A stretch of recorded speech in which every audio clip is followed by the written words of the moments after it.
สบายดีมื้อนี้ก็กำลังสิออกไปเที่ยวเนาะสุดนี้พวกเราสิไปเที่ยวต่างเมืองอีกแล้วสุดนี้กำลังเตรียมโตนี่ก็เอาเครื่องขึ้นรถตอนนี้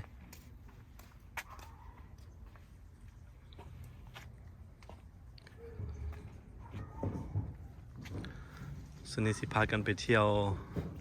ไปเบิ่งนักห้องสิมางานอยู่ธรรมเกลาเป็นงานการกุศลฉะนั้นพวกเราสิพาไปเที่ยวต่างเมืองเนาะสุดนี้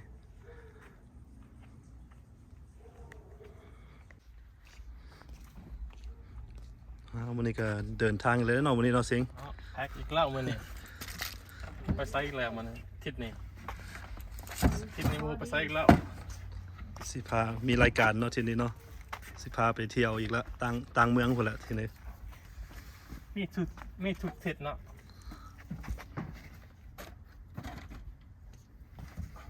ตอนนี้ก็กำลังเอาเครื่องเอาของขึ้นรถตอนนี้จังไหนก็สิได้ออกเดินทางจังไหน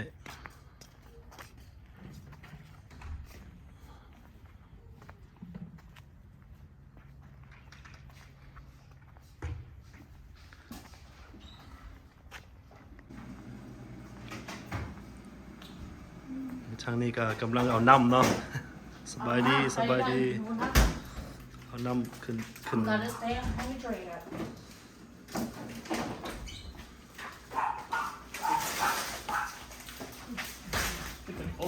I know.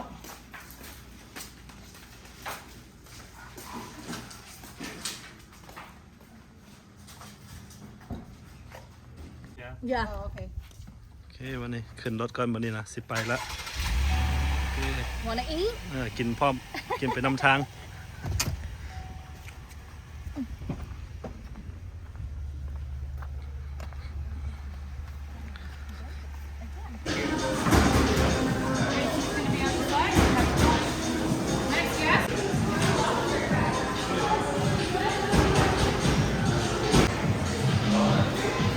นี่ก็เป็นฮัน85 degree bakery อันนี้มีหลายอย่าง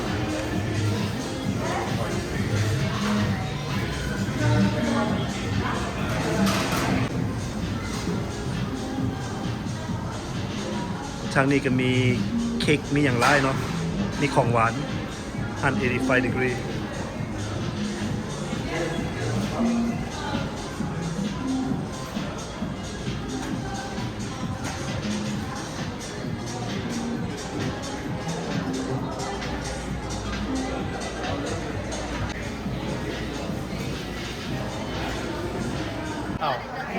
วันนี้เราก็มาฮอด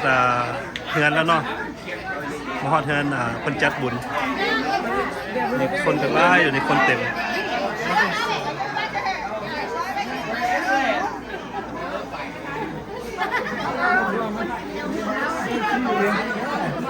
ทางในเต็มทางในเนาะ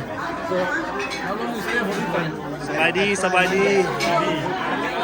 But that one's supposed to stay here. Oh, yeah. Maybe I relocate.สบายดีไอ้อะไร How are you มื้อนี้มายามได้มื้อนี้ I know this one สบายดีAnd then this guy in the bicycle. You're good. Yeah. Really good. Somebody. I'm kind of wondering what you wait. We all know each other. Are you related? It's my cousin. Abe's your cousin? Yeah. Oh, that's your good. He's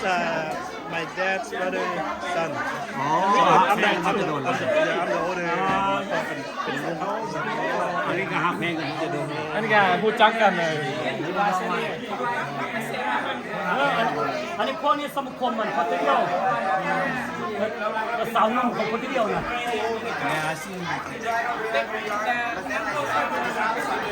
อันนี้เป็นพี่น้องอันนั้นเส้นแฟมิลี่เพราะนั้นพ่อเป็นอาพ่อ furthermore, no, it's not gonna be up here. Yeah. No, it's last time.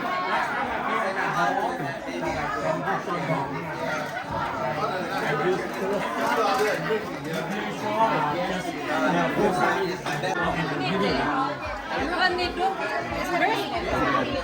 Where's he? That's why I got the Bluetooth that you can hook up your phone to. สบายดีเด้อนักห้องเฟรชโน่เด้อนี่เด้อคนใกล้บ้านใกล้เฮือนเคียงเด้อนี่เด้อ ถ้าหาซื้อกันอย่างนี้นะยังแบบพัสดุอยู่เนาะเขาจะเดือนไปแล้ววะเฮ้ยอันที่น้องบอกว่านี่นะโอ้โหสบายดีคนเดียวสบายดีเด้อสบายดียินดีที่รู้จักเด้อ ไปต้องแพนไปเร็วก่อน โอเค งานมีลิสต์มาใกล้ๆกันเขาก็จะมาส่งซื้อมือเลยดีแล้วมา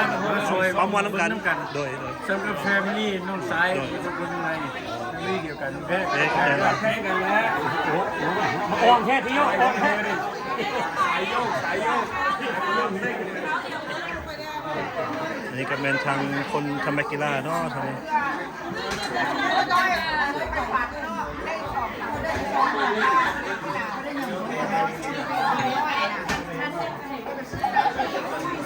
อันนี้พวกนี้เป็นอันค่ายมวยเฟสโน่ว่างอันนั้นที่เปลี่ยนในมือค่ายมวยเลยที่แล้วก็แซนไซก็ไปหาพวกนี้แหละเมื่อไปงานก็มีสมุกินโจ้มามือโอ้โหบ้านก่อนมือผมไปงานสิมาเล่นแต่พวกนั้นผมกิน เขากินนุ่งทิศ เจ้าพวกกินหลังกินเบียร์เขาก็ยืนซุกอยู่โอ้จบซุกรายการวันนึง ท่านผู้ใดสนใจมันอยู่เฟรชโน่เนาะนั่นบอก แวะมายามาเยี่ยมได้ โอเค เขียนเนี่ยเสื้ออยู่นี่แหละมาไล่เพชรยันเขาบอกฮู้นี่มาไล่แล้วก็เพชรนี่ไล่เนี่ยจะให้เขาได้มาไล่เพชรนี่อย่างนั้นตัวอย่างไปอยู่ในมวยไทยเลยนะกินหมอการออกเขียนไว้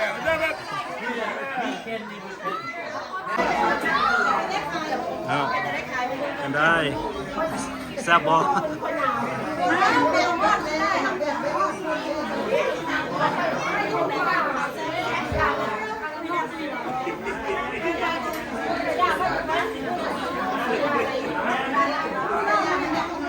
ทางพี่เพิ่นก็มีของกินเนาะทางพี่เนาะมีกะทิเนาะมีกะทิโดยมีตำบักหุ่งยำตีนไก่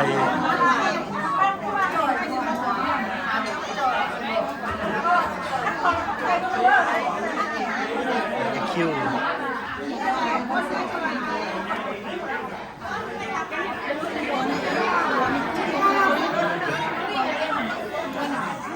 นี่ก็มาจากโคโลเวลเนาะนี่เนาะ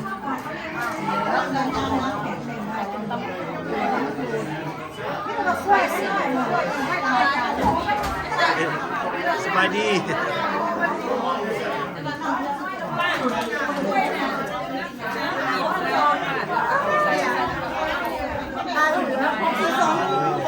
สบายดีนักห้องเลยนี่เด้อนักห้องเซนเนโกทำไมกีฬาโมเห็นโดนแล้วเนาะโอ้แม่แน่นอน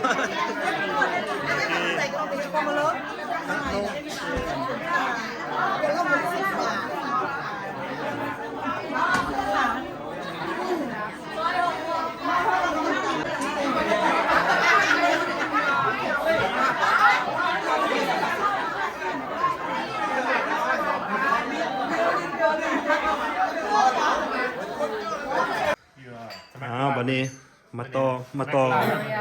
ทำไมกันอันนั้นตัวนี้เมืองเนี่ยเขาอันมูเวสอ่ะโอเคมาเดิมมาเฮือนอันทำไมกันล่ะอันมีแต่one street over the city เป็นทำไมกันล่ะ The neighbor. Yeah, the street down the hot spring down that way เป็นทำไมกันล่ะตอนนี้ซึ่งเป็นมูเวสอ่ะ Oh. across the street Yeah, that's it. One main street. ขี่15มันกลายเป็นแบบ Yeah. มาเด้อพี่น้องมากินแซลมอนนำกันเนาะมื้อนี้มาเฮือนอาเอกมื้อนี้มา ขับ ต่ ร อ ถมา6ชั่วโมงได้มื้อนี้นั่งรถ6ชั่วโมง One beer. one stop 6 hour one stop Sightseeing. Roads and sea. Will we have one break too, huh? one stop 6 hours Yeah. The road was It bad. feels like forever sitting in the car. มีแต่แนวแซ่บๆเนาะพี่น้องเฮ้แซลมอน Mixing the sauce. ปลาแห้งเด้อนี่เด้อพี่น้อง ไปเวกัส2ทิศแล้วยังไวกว่า Yeah. ไปหาหน่อยตีไปเถอะ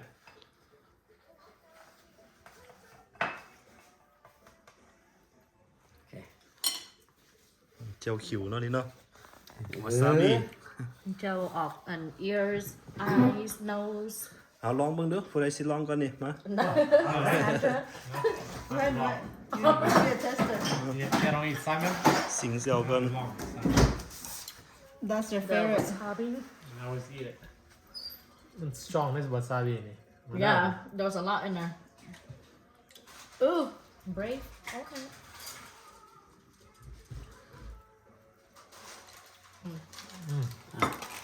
Seaweed. โอ้ขึ้นดำนะ I told you. Is it strong? brave. The wasabi? take some of that too Yeah, you not have strong to. enough Or you eat it with that? no I don't eat that king king But good. It help you kill the something the taste That's how you're supposed to dip first. Off tala. Yeah, sorry, it's not cold. He's Oh, it's having good. the- Perfect. Room These temperature. tears coming out from the wasabi. บอกเพิ่นว่า it's strong but it fresh you up it wake you up it wake you up คันไอตายสิให้น้ำบ่ He's crying already for the music. He's wide awake now. กินวาซาบิบ่เดียวให้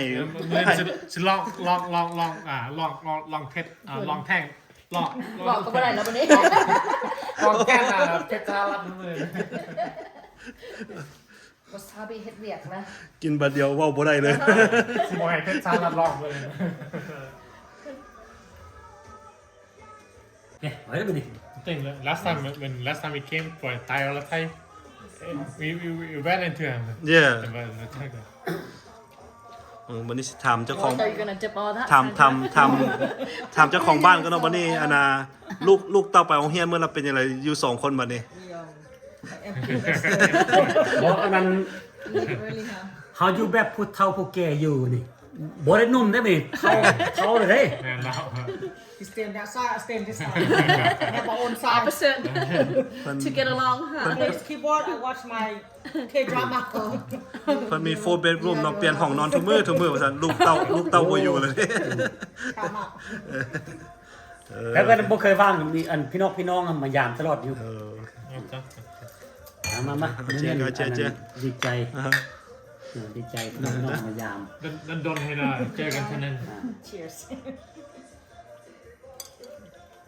ตัวนั้นแต่ไอ้ไปเฮือนป๋องเป็นปีกไก่ ไปปีกาย ปีไก่ ตัวเฮาขาเป็ดพุ่นแหละตัว เหมือนครับ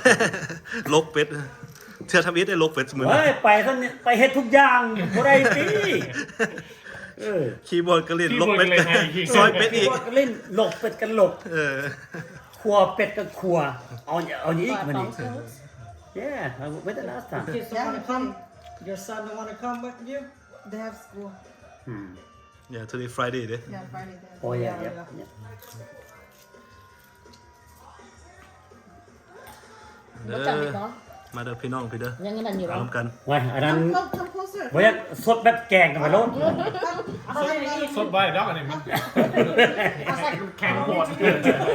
ยังว่ากินคำเดียวยังว่าคันไอตายสิให้น้ำบ่กินคำเดียว ไม่เนี่ยดาวันไปเฮือนอยู่ Went to the buffet. ฮะ ดาวัน Did she go to the บด house? บดอัน You guys get buffet. บดดาวันมา11 โมง Oh yeah, that was at casino. Yeah. All you can eat. That's at the Yamaha. That's at Salmon Well Casino.